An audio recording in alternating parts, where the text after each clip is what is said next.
Good morning mga bossing, good morning. Ayun, ako po. Meron pala tayo dito, no? Meron tayong tropa na naman na walang ubos. Magpapakabit ng pipe, rev exhaust pipe. Yan mga bossing, ito.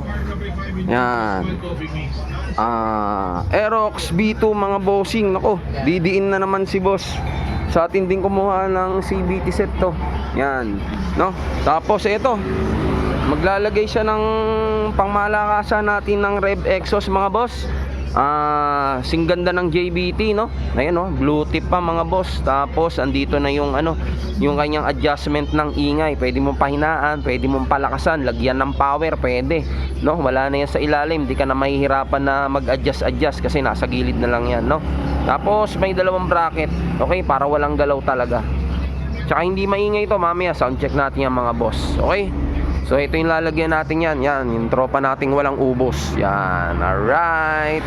Yan mga boss. Mamaya, papakita ko sa inyo paano natin yung pormahan nito. Okay? So yun, naka-extension na pala si bossing, oh. Ayos, talagang dumidiin. Di alam ni Mrs. na dumidiin mga boss. Okay, pakita ko sa inyo mga boss. Install natin ito. Right? Rev exhaust pipe pang Aerox B2. Sarap, suwabe.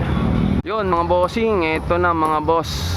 Okay, ito na, nakabit na natin yung yung pipe ni bossing, no? Yung rev exhaust pipe yan, no? Grabe, napakaganda. Ito yung stock pipe niya mga boss. So, ayan na. Ayan, ganyan kaporma ang rev exhaust mga boss, ha. Napakaganda ng pagkaka-mounting mga boss. Diba? Tsaka yan, hindi yan maingay mga bossing. Libre na nga pala yung install niyan pag nag-avail kayo dito sa R Touring Garage. Tapos to, mababalatan pa to. May pa to eh, may balat pa to, yun, oh. Balatan na natin para kay boss. Yun, oh, yeah boy. Yun. Yun mga boss.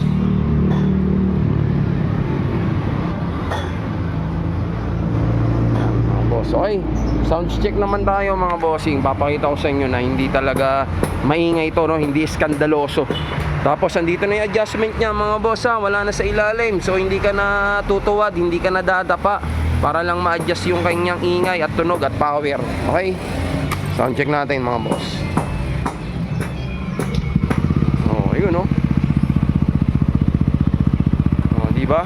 Iingay lang ng konti yan pag ni-rev mo, syempre. Ayun, pero parang tahimik pa rin. Tsaka yan, kinlose muna namin, no? Stock engine naman si bossing, so kinlose namin na konti para hindi masyadong maingay. Okay? Para makatakas pa rin siya sa misis niya. Alright, salamat bossing. Ayan, o, rev exhaust pipe. Naku, dumiin si sir. Tapos iiwan niya yung pipe niya para hindi mahuli ni misis. Alright, salamat.